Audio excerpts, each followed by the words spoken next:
दोस्तों नमस्कार। एक बार फिर से एक नए वीडियो में आप सभी का स्वागत है।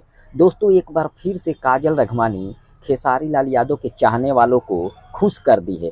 आपको बता दें, मोनू अलबेला का एक गाना आया था, नाचा ये बलमुआ खेसारी स्टाइल में। उसी गाने पर काजल रघवानी ने एक बार फिर से रील वीडियो बनाकर खेसारी लाल यादव के फैन को खुश कर दी है। जो कि आप लोग देख सकते हैं कैसे खेसारी लाल यादव के गाने पर काजल रघवानी रील वीडियो बनाई है।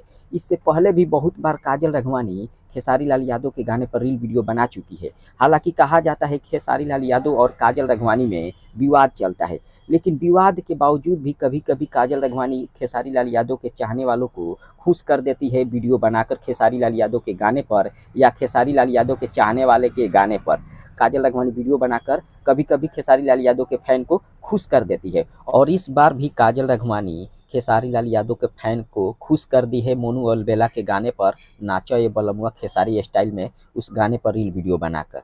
फिलहाल आपका क्या कहना है कमेंट करके जरूर बताइए। मिलते हैं अगले वीडियो में। धन्यवाद।